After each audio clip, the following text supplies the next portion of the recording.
So, what form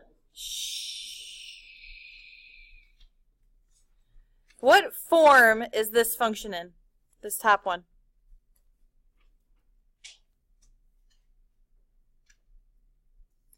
Do we have to factor it, is the question. No, why not?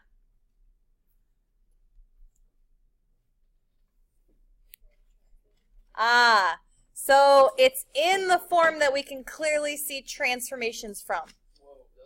Vertex form or standard form. So I do not have to factor it. However, this in number 2, do I have to factor that? To see my asymptotes, do I have to factor it? Yes, good. So my first one, you shouldn't even need to be putting this in your calculator. The numbers tell you how it's transformed. What does the -3 in the function tell us? It has moved down 3. So which asymptote moves if it moves down 3? The horizontal asymptote moved down 3. So where is the horizontal asymptote? Y equals -3. Now I noticed last class that people were not understanding which one was horizontal and which one was vertical. How? Hannah didn't do her test. So how I remember it, thank you. How I remember it is the vertical asymptote goes through which axis? X. So the vertical asymptote has to be x equals something. The horizontal asymptote goes through which axis? So it has to be y equals something. Does that make sense?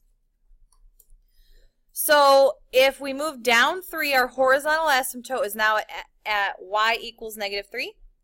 And then what other number tells us where we translate?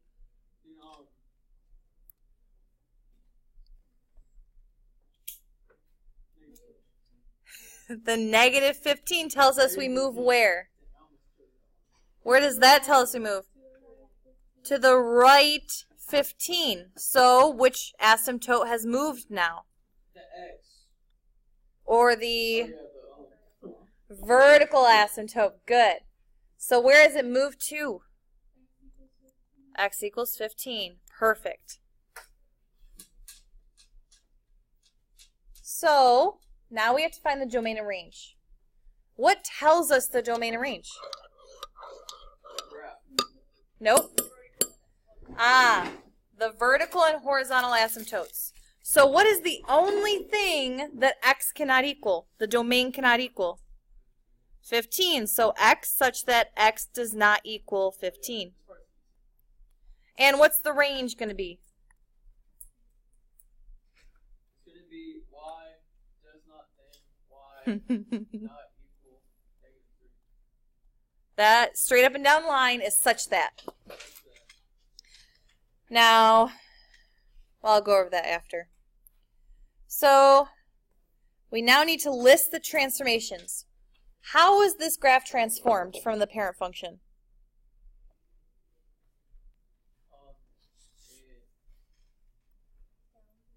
It was translated down 3. And where else? Translated. Translated down 3. Where else? And right 15. Am I done? That's it, right? No. I'm telling you, I've been seeing over and over and over on these tests that people are ignoring that numerator. What does the negative tell us happens? It's reflected. And what does the 7 tell us that happens? By how much? Not quite. No, it's stretched. Stretched. It is vertically stretched.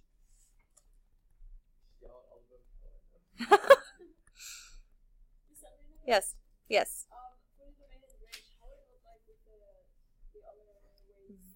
Yes, very good question. So we have written these domain and range in set notation. She is asking what will it look like in interval notation. Now, for domain, the only thing it cannot be is 15. So We start at negative infinity and we go to 15 because we cannot touch 15. Union with 15 all the way up to infinity. We have to write it like this. No, you won't be asked to write it like this. You are going to have to recognize it on a multiple choice problem. So here, negative infinity, negative 3, union with negative 3, infinity. Now, if there had been two things, like a whole and an asymptote, or even two asymptotes, so say it couldn't equal 15 and 7, it would change to 7, union, 7, 15, union, 15, infinity.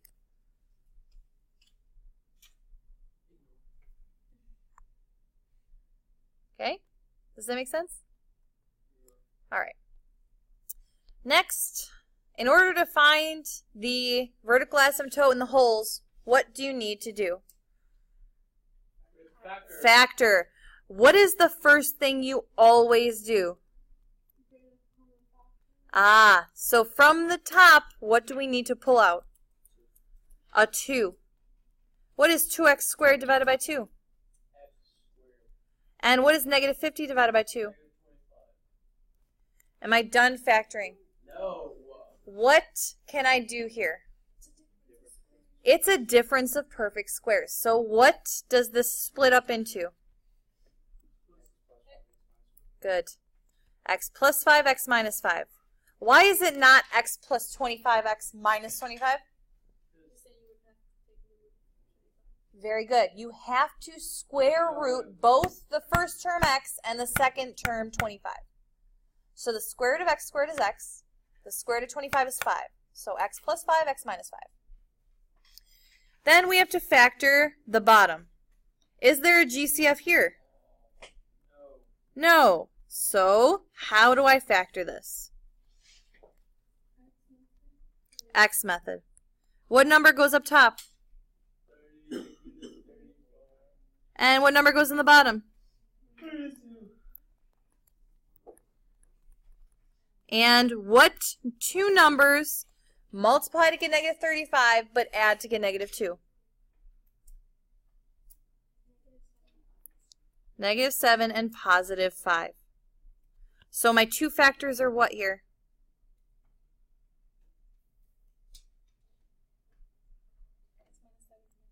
Perfect. So if I bring this bottom in factored form underneath the top that I just factored, what more simplification can I do? Creating a what? A whole. Where is the whole? At negative 5. At x equals negative 5. Good. That's what I meant. All right. So our factored form, we canceled out the x plus 5 so it goes away.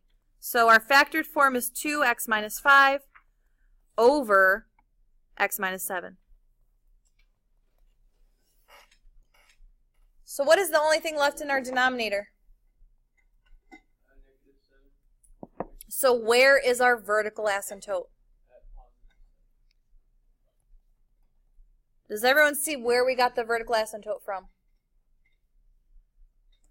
You look at the factor left in the denominator. Where do you get the whole from? Whatever canceled out in your factored form.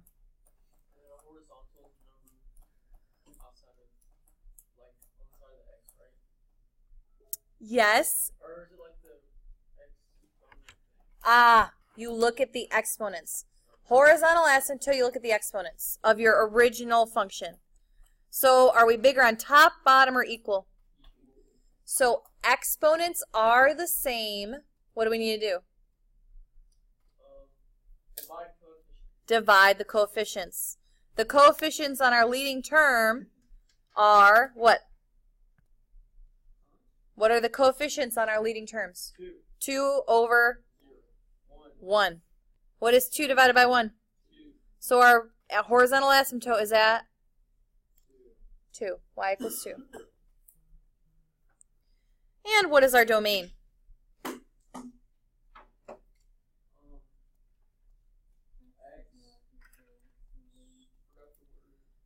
such that x does not equal the whole and the asymptote.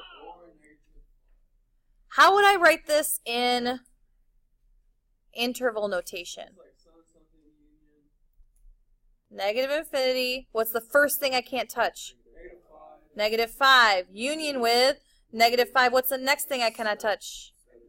7. Union with 7 to infinity. This is how you will have to recognize it on the test, multiple choice.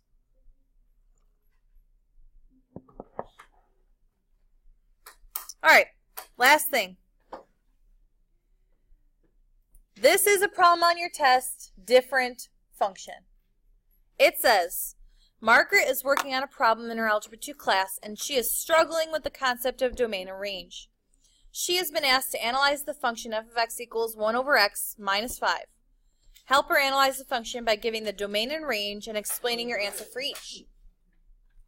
So, is this in vertex form or polynomial form?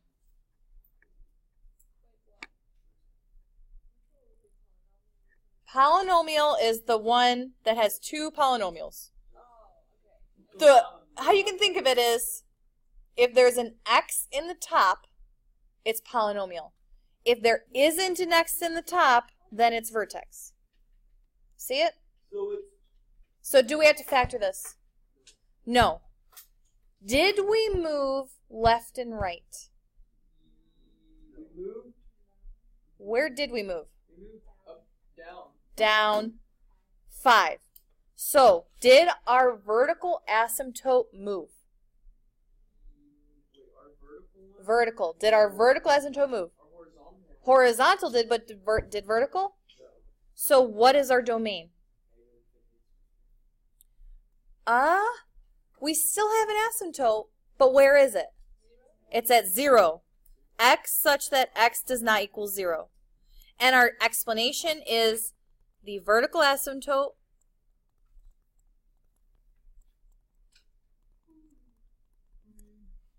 did not move.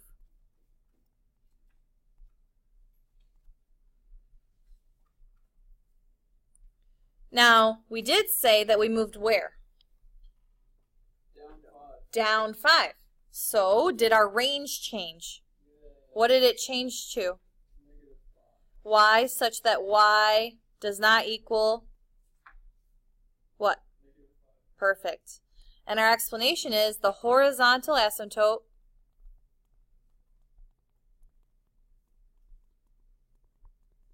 translated down 5.